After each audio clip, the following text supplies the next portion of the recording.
আসসালামু আলাইকুম, স্বাগতম জানাচ্ছি বিবিসি নিউজ আন্তর্জাতিক সংবাদে। শুরুতেই সংবাদ শিরোনাম, এরপর বিস্তারিত। পাকিস্তানের এক মসজিদে ভারতীয় জঙ্গি বাহিনীর বোমা হামলায় একাধিক মুসল্লি নিহত হয়েছেন। নামাজের মধ্যে এমন হামলা মেনে নেওয়ার মতো না, তাই সারা বিশ্ব ভারতকে কঠিন হুঁশিয়ারি জানিয়েছে। ১২ ঘণ্টার মধ্যে পাকিস্তানের কাছে মাফ না চাইলে ভারতকে ধ্বংস করে দেবে। পাকিস্তানে মসজিদে বোমা হামলায় নিহত বেড়ে ৩১। পাকিস্তানে জুমার নামাজে মসজিদে বোমা বিস্ফোরণ, নিহত ১৫। মস্কোতে আবাসিক ভবনে রুশ জেনারেল গুলিবিদ্ধ। আলোচনা অব্যাহত রাখার সম্মতিতে শেষ ইরান যুক্তরাষ্ট্র বৈঠক।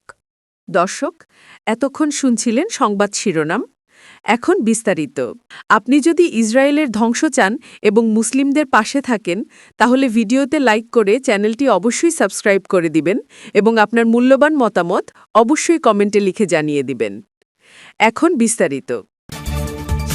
পাকিস্তানে মসজিদে বোমা হামলায় নিহত বেড়ে ৩১। পাকিস্তানের রাজধানী ইসলামাবাদের একটি মসজিদে ভয়াবহ বিস্ফোরণের ঘটনায় নিহতের সংখ্যা বেড়ে ৩১ জনে দাঁড়িয়েছে। এই সংখ্যা আরও বাড়তে বলে আশঙ্কা প্রকাশ করেছে স্থানীয় প্রশাসন।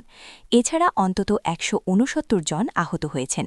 তাদের উদ্ধার করে আশপাশের বিভিন্ন হাসপাতালে চিকিৎসা দেওয়া হচ্ছে। মসজিদটির কয়েকটি দেয়ালও ধসে গেছে। খবর দ্য ডনের। শুক্রবার ৬ ফেব্রুয়ারি দক্ষিণ পূর্ব ইসলামাবাদের তারলাইয়ানার খাদিজাতুল কুবরা মসজিদে জুমার নামাজ চলার সময় এ বিস্ফোরণ হয়। বিস্ফোরণটি আত্মঘাতী বোমা হামলা বলে নিশ্চিত হয়েছে আইনশৃঙ্খলা রক্ষাকারী বাহিনী। হামলার পরপরই ঘটনাস্থলের বেশ কিছু ছবি ও ভিডিও সামাজিক মাধ্যমে ছড়িয়ে পড়েছে। এগুলোতে দেখা যায় অনেক নিথর দেহ মসজিদের মেঝের কার্পেটের ওপর পড়ে আছে। আহত মুসল্লিরা সাহায্যের জন্য আর্তনাদ করছিলেন।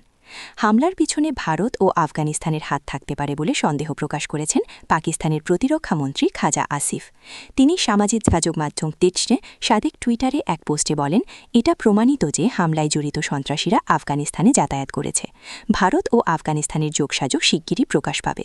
স্থানীয় জেলা প্রশাসনের তথ্য অনুযায়ী বিস্ফোরণের খবর পেয়ে তাৎক্ষণিক সেখানে ১,২০০ শতাধিক পুলিশ ও উদ্ধারকর্মী গেছেন। ঘটনাস্থলে উদ্ধার কার্যক্রম চালাচ্ছেন আরও অনেক স্বেচ্ছাসেবী ও ফায়ার সার্ভিস কর্মী। পাকিস্তানে জুমার নামাজে মসজিদে বোমা বিস্ফোরণ, নিহত ১৫।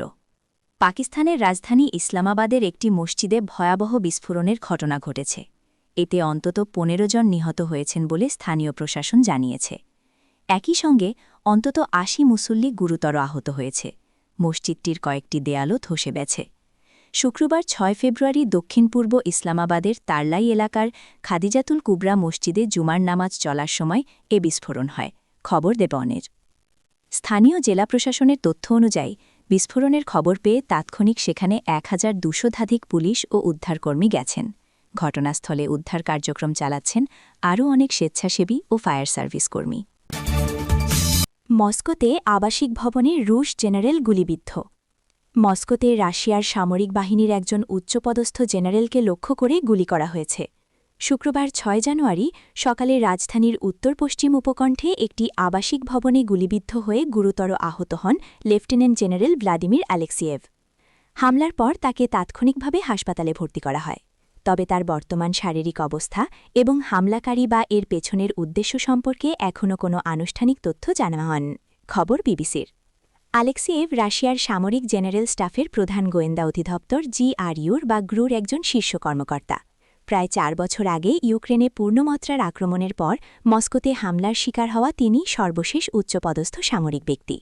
রাশিয়ার তদন্ত কমিটির মুখপাত্র স্ভেতলানা পেত্রেনকো বলেন, তাকে শহরের একটি হাসপাতালে ভর্তি করা হয়েছে। হত্যাচেষ্টার অভিযোগে একটি ফৌজদারি মামলা দায়ের করা হয়েছে এবং তদন্ত চলছে। লেফটেন্যান্ট জেনারেল আলেক্সিয়েভ ইউক্রেন যুদ্ধের সময় গুরুত্বপূর্ণ ভূমিকা পালন করেন। ২০২২ সালে মারিউপল অবরোধের সময় তিনি ইউক্রেনের সঙ্গে আলোচনায় অংশ নেন।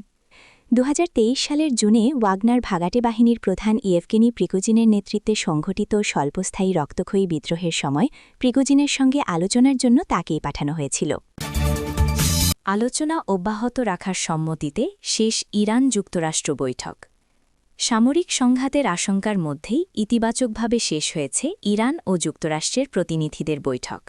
শুক্রবার ৬ ফেব্রুয়ারি ওমানের রাজধানী মাস্কটে দুই দেশের কর্মকর্তাদের মধ্যকার পরোক্ষ আলোচনা শেষ হওয়ার তথ্য জানিয়েছেন ইরানের পররাষ্ট্রমন্ত্রী আব্বাস আরাকচি। খবর আল জাজিরার। তিনি এই বৈঠকের জন্য মাস্কটে গিয়েছিলেন। অন্যদিকে মার্কিন প্রেসিডেন্ট ডোনাল্ড ট্রাম্পের উপদেষ্টা স্টিভ উইটকফ এবং তার জামাতা জারেড কুশনার আলোচনায় অংশ নেন। গত জানুয়ারিতে ইরানের সরকারবিরোধী বিক্ষোভ দমনে দেশটির কঠোরতায় ক্ষুব্ধ হয়ে নানা হুমকি দিয়ে আসছে যুক্তরাষ্ট্র। এমনকি দেশটির সঙ্গে ইরানের উত্তেজনা ক্রমেই বাড়ছিল। এক পর্যায়ে হামলার প্রস্তুতির অংশ হিসেবে মধ্যপ্রাচ্যে যুদ্ধবিমানবাহী রণতরী এবং বেশ কয়েকটি ডেস্ট্রয়ার মোতায়েন করেছে ওয়াশিংটন। এমন প্রেক্ষাপটে পরিস্থিতি নিয়ন্ত্রণে আলোচনায় সম্মত হয় উভয় পক্ষ।